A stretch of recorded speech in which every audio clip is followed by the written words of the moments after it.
What's good, YouTube? It's your boy Lurker back with another video, and today I'm checking out the Critical Drinker. I skipped a few of his videos from posting on the channel just because I was noticing that I would disagree with a lot of what Drinker said, and I would get a lot of dislikes for that. But I figure since The Little Mermaid, me and Drinker probably have the same, mentality going into this movie. I wanted to check out his newest video he just dropped. So let's get into it. Without further ado. These days, it seems like there's no depths that Disney won't sink to in their relentless pursuit of profit over artistic merit, and truly, there's no better example of this creative abyss. True. I'm just gonna start off by saying it. I don't know, I don't know Halle Bailey like that. She might be an amazing actress. I don't understand why the change. Like, it's cool that it's changed, but is there like a reason, or are they just doing it just to, appease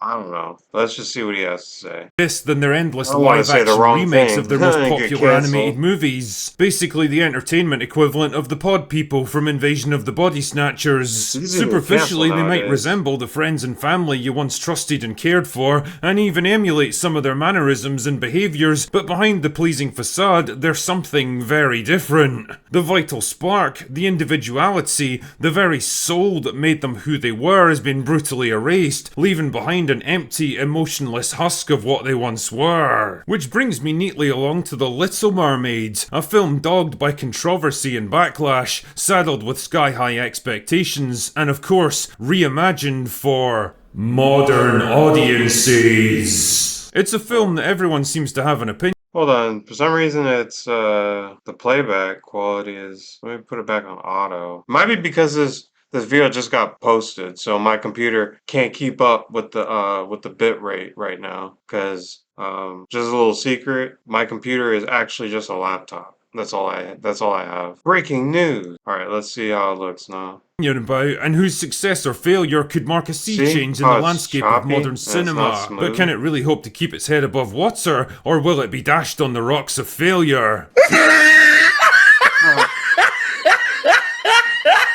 Now, this score 47, this is the first score, right? Yeah, this is the score for the critics. Now, if the critics are saying 47%, they like all that woke mob stuff. But apparently this movie gets a 47. I wonder why. 60 top critic reviews. I'd be really interested to see what some of those reviews say.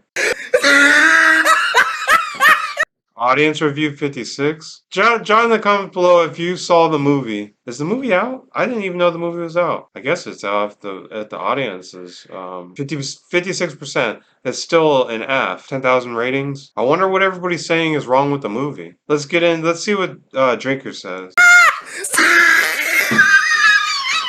Little Mermaid, Rotten Tomatoes. The Little Mermaid is basically a case study in why live-action remakes of beloved animated movies are a fucking terrible idea. It's slow-paced, bloated with nearly an hour. I do think I like her outfit. Slow-paced. It does, like, I think, isn't it just supposed to be like clamshells or something like that? I like this thing though. It looks more sleek. It looks like something a mermaid would actually be wearing, not just those little seashell things turn into a bra. Nah, this looks more realistic. With nearly an hour of unnecessary padding, filled with dog shit. I wonder how King Trident is. Javier Bardem. It's CGI that looks like it was rendered on a PlayStation 3, populated with veteran actors that look embarrassed just to be in it, or bad actors that look excited to be in anything. A soundtrack that's an uncomfortable mix of tired rehashes of classic songs and gratingly awful new ones, and of course, awkward reworking of iconic moments to make sure the film adheres to the message.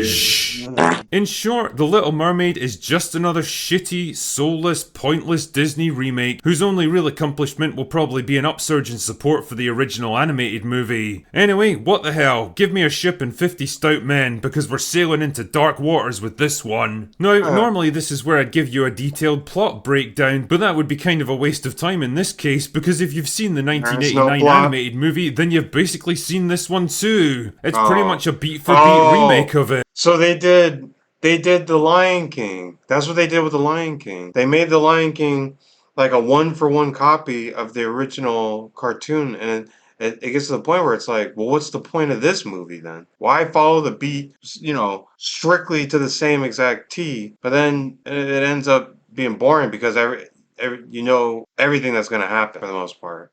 Halle Bailey plays Ariel, the wayward teenage daughter Halle of King Bailey. Triton, who's I fascinated wonder by if the she'll world join the above the waves MCU. and longs to Because this is Disney, and the MCU is looking for younger talent. explore it. And when Eric, the young prince of an island kingdom, almost drowns in a shipwreck, she defies her father's warnings and saves his life. Her desire to be part of Eric's world eventually brings her to the sea witch Ursula, who offers to turn her into a human being in exchange for her voice. Many wacky shenanigans ensue, and Ursula eventually betrays Ariel and turns into a giant sea monster that has to be defeated, so that Ariel... In case you didn't notice, this is going to be spoilers. Spoiler territory. I don't care about spoilers because I'm not going to see this movie. I really do not care about this movie in the slightest. I'm just reacting to I want to hear Drinker's side. and Eric can live happily ever after. So if it's the same exact story as before, then what's the problem, you might ask? Well, the first issue has got to be the length. The 89 version clocked in at just 83 minutes without ever feeling rushed or jarring, which is fucking impressive considering how much it manages to cram in plot-wise. This one, on the other hand, drags on for 135 minutes. That's almost an hour more, and Jesus Christ, you really start to feel that extra length after a while. Just like Tatiana. Like I say, it's not as if the script adds anything substantial to justify the extra runtime either. Everything's just slower and clunkier than it was before. Conversations drag on longer than they need to. Transitions and action scenes are flaccid and bloated. And minor characters that are supposed to be there for comic relief get way too much screen time. Even the dialogue feels like it was written with absolutely no understanding of what happened in the previous scene. Like at one point, Ariel retreats into her grotto after an argument with her father, and when Sebastian tracks her down there, she literally asks him, "How did you find me?" "Oh, I don't know, Ariel. Maybe it's because you come here every fucking day of your life. You don't exactly have to be Hercule Poirot to work this one out." All of this stuff adds up to a sense of crushing and frustrating inertia. I was bored out of my arse and scrolling through my phone after the first 30 minutes, and that was with a bottle of fine whiskey to keep me amused too. God only knows how little kids raised on TikTok videos and high fructose corn syrup are supposed to sit in a crowded movie theater and watch this shit. The second issue is the visuals. There's no easy way of saying this. This movie looks like dog shit. I've coughed up things that are more aesthetically pleasing than this movie. The vibrant and colourful underwater world of the animated film has become a dark, dreary, badly rendered hellscape here, and the occasional flashes of garish colour only serve to emphasise how That's the thing. None of the other Disney remake movies do really well. They're always subpar. So it's like there's nothing to expect anymore. What Disney should be doing is more newer properties, making newer characters for the newer generation. Not rehash all this old stuff and you're just banking on the nostalgia boners of all the Disney adults in the world. I was about to say in the country, but it's in the whole world. Gloomy and depressing the rest of it is. The CGI is also some of the worst I've seen in any mainstream movie ever. Well, almost. All the mermaids move with this weird, jerky, unnatural motion. The fluidity and the graceful elegance of the animated film is nothing but a distant memory here. This looks exactly like what it is. A bunch of actors in mocap suits getting pulled around a giant green room. How did this cost $200 million? It's the same deal with the animal characters. Remember Flounder, Sebastian, and Scuttle from the 89 movie? Remember how expressive and charming they were because the animators didn't have to worry about rendering photorealistic animals with human behaviour? Well, forget about that because now we've got Sebastian who looks just like an actual crab, or Flounder who's literally a fish that talks. And as for Scuttle, played by Aquafina... Are you listening to me? Yes. Tell me, who exactly thought it would be a good idea to cast an actress with the voice of a 70-year-old chain smoker in a role like this? Listening to her sing is the audio equivalent of having my ears raped by a dildo made out of broken glass. Remember my song in the swamp when I was like, wham, chicka, wham, chicka, wham.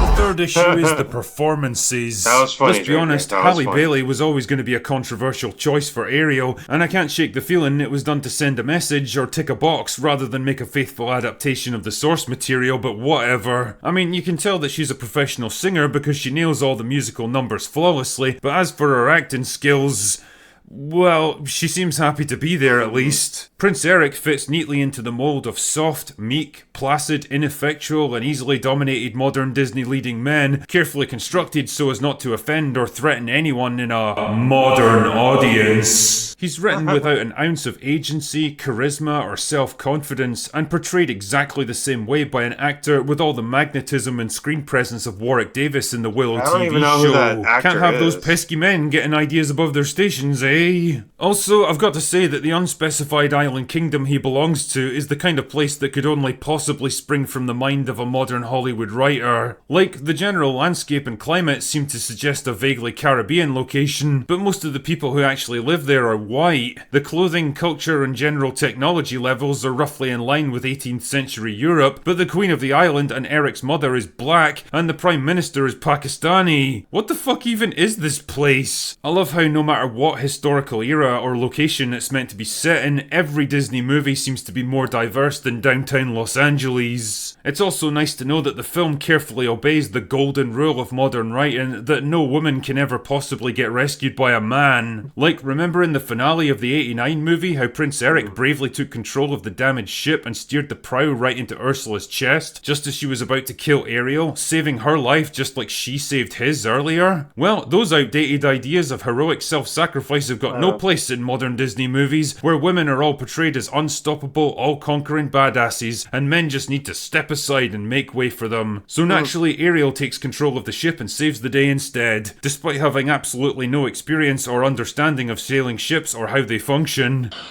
Well, that's definitely shite. None of that matters though, because this strong, independent young woman doesn't need some clumsy man to help her. She can jolly well save herself, damn it. You know, I would genuinely love to know what these people think romance is supposed to look like in current year, because movies like this are actively killing the very concept of it. Weirdly, the best aspect of this film for me was Melissa McCarthy as Ursula, who's just Really? That's surprising. as devious, manipulative, and delightfully malicious as she was in the original. She's evil and she fucking loves it. And when Melissa McCarthy is the best thing in your movie, you know you've got fucking problems. All of these issues add up to a depressingly pointless, cynically soulless kind of movie that's really just a longer, less colourful, and less entertaining rehash of the very thing it's trying so hard to milk for nostalgia. A film that fails to be either good or original, because the things it does that are halfway good aren't original, and the rare moments of originality aren't good. And despite all the controversies and debates around race and representation, The Little Mermaid's biggest problem is that, well, it's just a bit shit. Anyway, that's all I've got for today. Go away now. Alright. Are you gonna see The Little Mermaid? Or have you seen it? Did you like it? Did you hate it? Jot all your problems and discrepancies with the movie below. I want to see them all. Because I'm not gonna go see it. Not even when it comes out on Disney Plus. I'm not gonna see it. Just because I'm not interested in it. I'm just not interested in a one-for-one telling of The Little Mermaid. I've already seen the cartoon. I don't need to see the same story all over again. But that's it for this video. If you enjoyed it, smash like. I'll put the link to Drinker's video in the description, so make sure you click the Drinker's video and give him a like too. You know, you probably already saw his video because I'm a nobody. Anyways, smash the subscribe button. We're at like 130. We're climbing. Things are happening. You want to be a lurker? You know what to do. Yeah, until next time. See you in the next video. Peace, lurkers.